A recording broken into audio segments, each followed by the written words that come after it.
If you're like me, maybe you've experienced the frustration of losing the point of a beautiful scene that you try to paint in nature because of any number of things.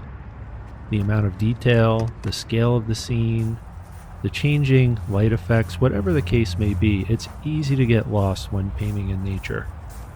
So that's why I'm bringing to you today a quick course on translating nature, the architecture of an outdoor painting, applying Edgar Payne's classical design stems in a single landscape painting.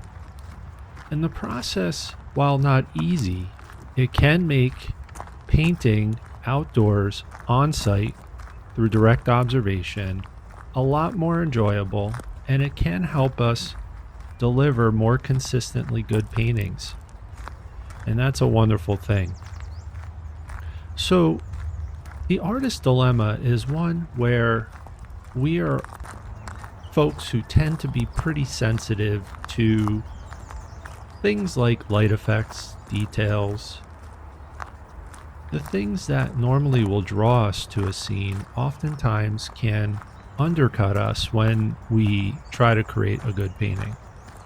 So the design stems presented in Edgar Payne's classic book, The Composition of Outdoor Painting, offer us wonderful tools, a scaffolding, if you will, that can afford us the ability to paint with a little bit more ease, a little bit more peace of mind, and develop a process around that scaffolding that allows us to enjoy the process even more, while, once again, delivering on the promise of helping us create more consistently good paintings while doing what we love.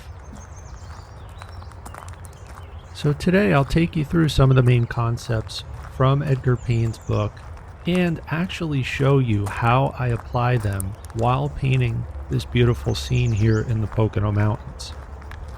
So when we go through Edgar Payne's thoughts on the architecture of nature, or the scaffolding of a painting created in nature, he provides roughly 15 or so design stems. Here are some of the key design stems that we tend to focus on most frequently.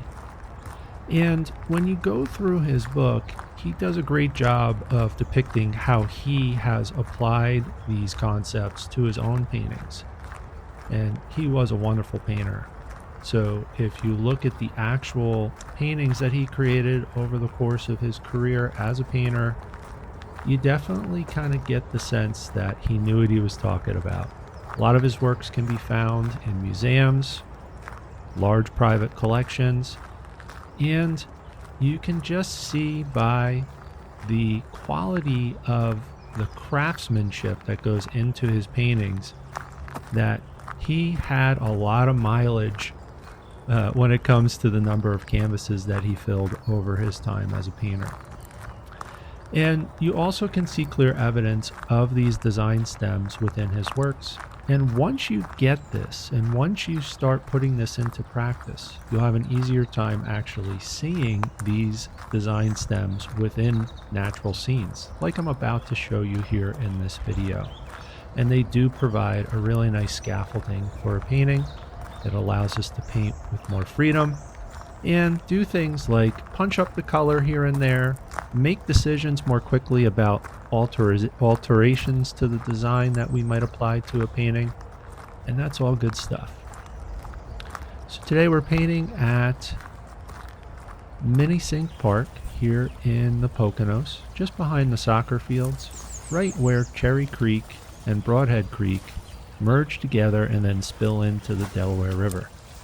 I've painted this scene that we're looking at right now a few times in all kinds of formats, including pastel. I'll put a link to that full demo on YouTube. I'll put a link to it in the notes for this video. But I've also painted more recently on a small scale in acrylic, and I've even done a mini mint tin plein air painting here as well.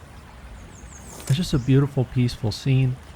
And if you get here during the week in the morning hours, you'll frequently find that you're the only person here, which is really, really nice. So I'm going to set up my easel, and then what we're going to do is we're going to point to some of the design stems and concepts related to them that we're going to apply to the construction of this painting.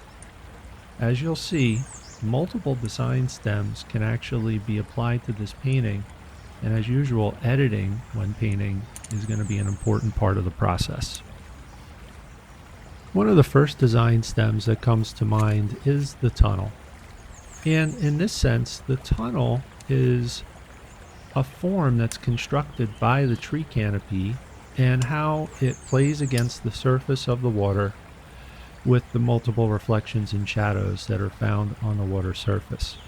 And you could see a tunnel peering through the tree canopy. Next up is the radiating line design stem.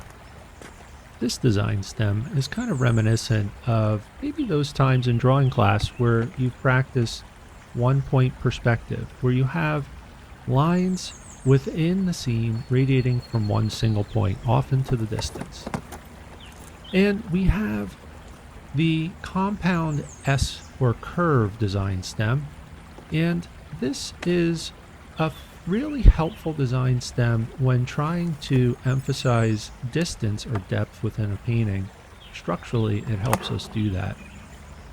And then we have the circle or the O, which is very similar to the tunnel, but this speaks to the geometric shapes that you might find in a scene that resemble a circle or an O, and they do a nice job of helping us maintain focus while our eyes move throughout a painting. So all of these design stems can be applied to this scene, and actually I will, but just like with any complicated task, it's really hard to edit and prioritize.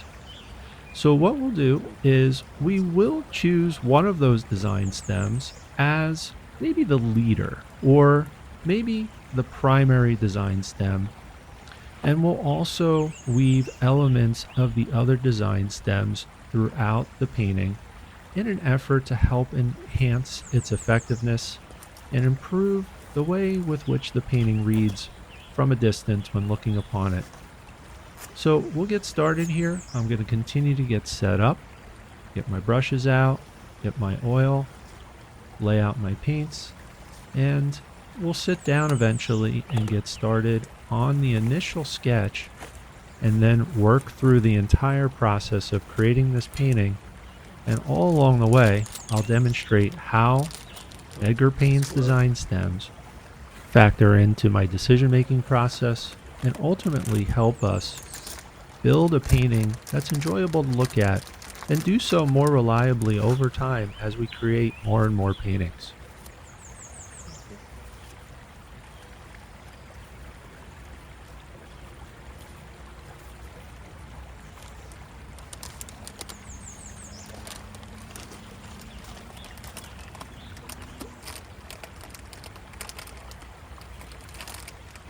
As you may recall, I laid out 4 compositional design stems that will apply to this particular painting, and those are the tunnel, the radiating line, the circle or the O, and the S curve.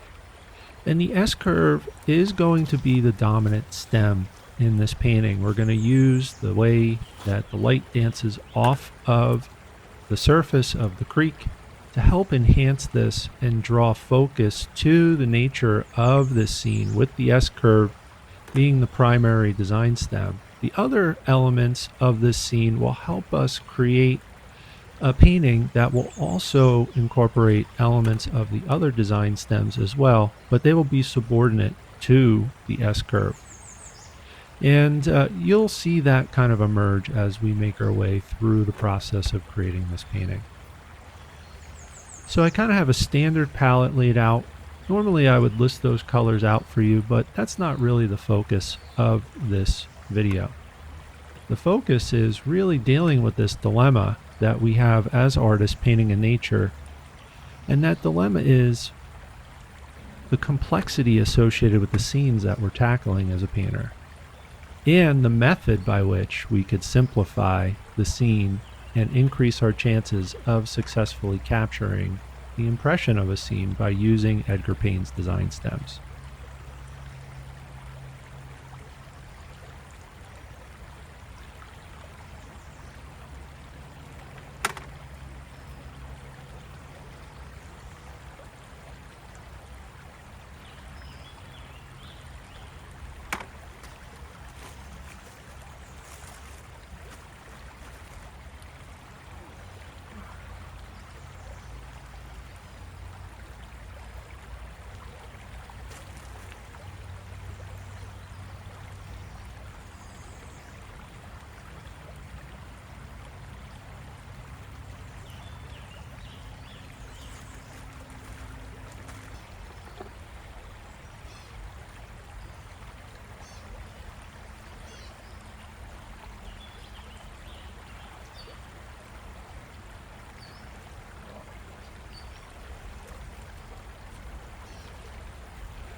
I mixed up a little bit of transparent orange oxide and transparent red oxide, and occasionally I'll put in a little bit of yellow ochre, and I'll thin it out with some mineral spirits and linseed oil. And I will go ahead and take this thin, inky, warm paint on my brush and start laying in some basic lines intending to suggest where some of the shapes will actually land within my composition. And you can see already there's evidence of the radiating line design stem here forming with these lines that I've initially laid in, indicating the creek banks along with some of the shapes of the foliage that line those banks. And I'll continue to just work some basic lines in. And as I go, that radiating line design stem is going to become more and more apparent. However, as mentioned, the S curve is ultimately going to be the dominant design stem for this painting. So as we begin to apply paint and focus on values initially, starting with the darker values or shadow patterns, and then when we start applying some more and more color, the S curve dominance become more and more apparent.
Now, as I wrap up some of the final marks intended for my little guide drawing here, I will suggest that S curve, and that's kind of reflecting the area where the current kind of changes a little bit within the creek.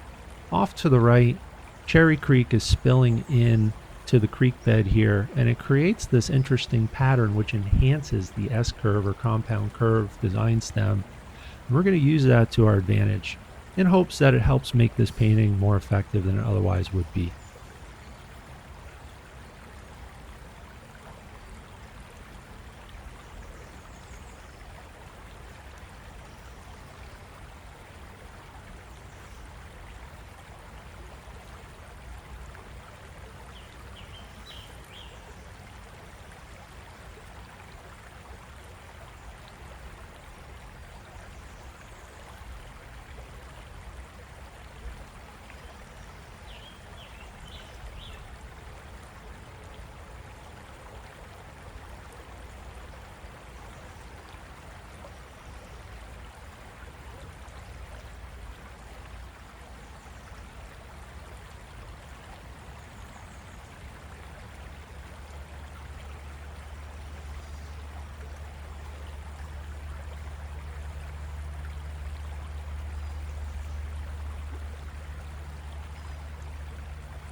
Now, as we work in some of the darker shadow patterns and focus in on those darkest shapes that actually exist within this scene, which are going to be at the bottom of the tree trunks and in the shadowy areas where the creek bed actually meets up with the foliage, those happen to be the areas that are in the darkest shadows. We're going to use that to actually enhance the design stem choices that we're making. So sometimes we may depart from what we actually observe in nature in order to enhance the painting or elevate the painting and make it a little bit more interesting to look at. We'll definitely try that here as we kind of build the structure or the bones of this painting. And you can see some evidence of that already where I've actually enhanced some of the curvature of the creek bed. In addition to that, as we start applying the darker shadow colors here to build the darker values amongst the shadow shapes, we will also keep in mind there's opportunities to incorporate some of those other secondary design stems, like the tunnel, for example. It's really helpful to have these design stems available to us as tools because it helps avoid additional stress or concern about how the painting will work out, because it becomes more about the process. Having a foundational process to follow can be really, really helpful to make painting a more enjoyable experience. And when it comes to the use of these design stems, like the S or compound curve, it is helpful to remember that there are a myriad of ways, almost an infinite number of ways that we can suggest these design stems. It could be quite obvious in some cases, but it also can be very, very subtle. And when it comes to the emphasis of the compound curve or S curve, that's going to be the dominant structure of this painting, the dominant design stem, there will be some subtleties involved, but it also will be fairly obvious that that's where the emphasis of this painting is going to be focused upon. The other design stems that are incorporated into this compound design composition that we're working on here today will be quite a bit more subtle.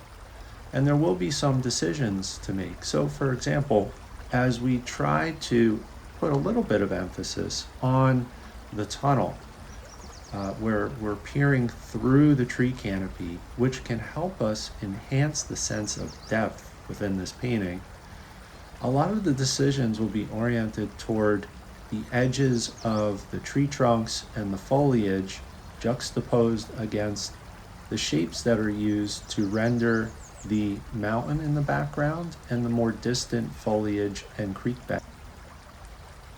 Oftentimes, those more distant elements within the scene will be rendered with cooler colors, colors that include a little bit more blue or magenta, and they'll also be desaturated using a little bit of titanium white or perhaps pre-mixing some grays and then incorporating those cooler colors into the grays. And we'll focus on laying the paint on those shapes that actually are intended to suggest those distant elements within the painting, like the mountain, like some of the trees off into the distance. And we may even exaggerate that just a little bit and enhance the warmth of the colors in the foreground. Now, that might not exactly represent what we see here photographically within this scene. It will help us enhance the sense of depth and perhaps maybe in some cases, if done well, the interest or curiosity or mystery within a painting. Those are just some additional side benefits associated with using these design stems, because they can more reliably help us accomplish incorporating those sorts of wonderful, wonderful elements into our painting.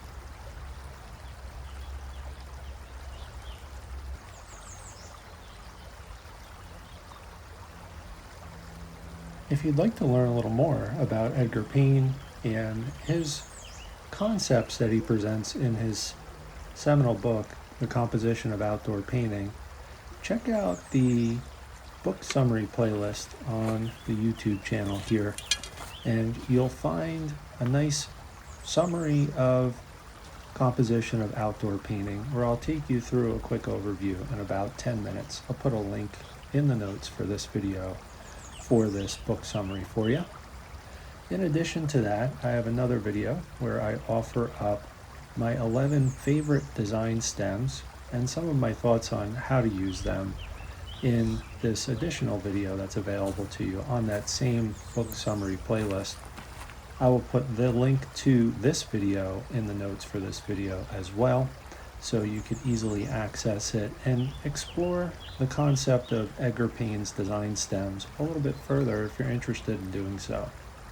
For now, I'm going to continue working my way through the final details of this painting over the next 10 to 15 minutes or so, and I'm going to pay particularly close attention to trying to consciously slow down and add details that will only support the main theme of this painting, which is that compound S-curve that's serving as the dominant design stem for the painting.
What the heck?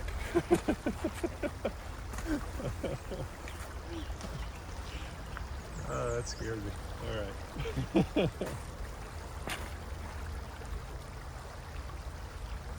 was fun.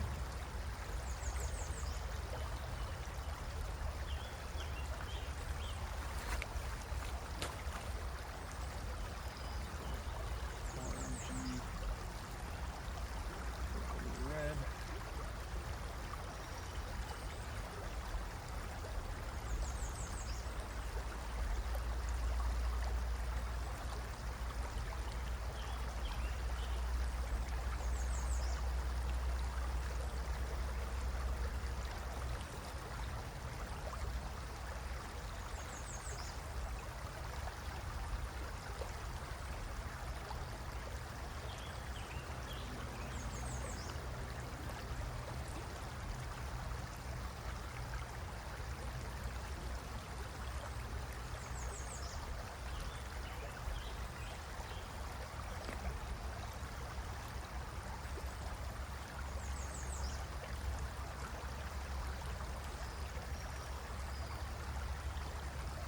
At this point, I think it's really important to emphasize that Edgar Payne's design stems, while they're extraordinarily valuable, they're not the end all be all. They're kind of like what kata is for martial arts. Or perhaps maybe more accurately, they're kind of like chord progressions for a musician. You want to practice them, you want to make them a regular part of your practice, but at the same time, they're not going to compose music for you. They're not going to win a fight for you. But they are the foundational pieces that may lead up to those good outcomes. So you do want to practice them regularly and incorporate them at times for live performances. So that's what we're doing here today. And one of the outcomes of practicing these design stems and using them in the construction of your paintings and drawings on a regular basis while painting or drawing in nature is that they become second nature. You don't necessarily need to think too much in order to incorporate them and gain the benefits from them that you seek to gain from them when you're first learning them, because once again, it becomes second nature. So hopefully you found the content in this training session helpful. Obviously, I've sped up the video footage a little bit here. My intention is to keep the video to under 40 minutes for you. Please check out some of the other educational content on the channel. I have a whole bunch of Open Studio live streams. I have some other educational content, including my mini mint tin plein air painting course, which is 7-module, 7-lesson course, and a lot of how-to videos as well. I also have a lot of video footage documenting my plein air adventures around the Pocono Mountains and elsewhere. So feel free to check that out. And if you're interested in learning from me one-on-one or in a group session, I do conduct workshops from time to time. Please check out the links in the video notes that will give you access to that information as well. From here on out, I'm going to let you enjoy the rest of the video footage. And remember, it's about the process. It's not necessarily about the outcomes that result from every painting. And hopefully you'll find it valuable enough to incorporate some of the design stem knowledge that you gain from this session into your painting and drawing practice going forward. If so, please feel free to leave a comment in the comment section and let me know how it's going for you. Also, please like this video and share it with somebody that might find it helpful. And if you haven't already done so, feel free to subscribe to the channel and hit that little bell so you can be alerted to any additional content like this that might be uploaded to the channel. Thanks again. Take care. Be well.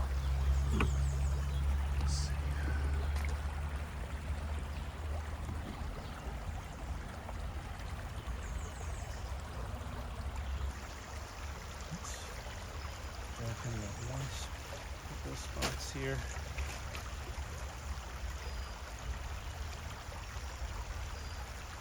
Kind of a sap green.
that's it.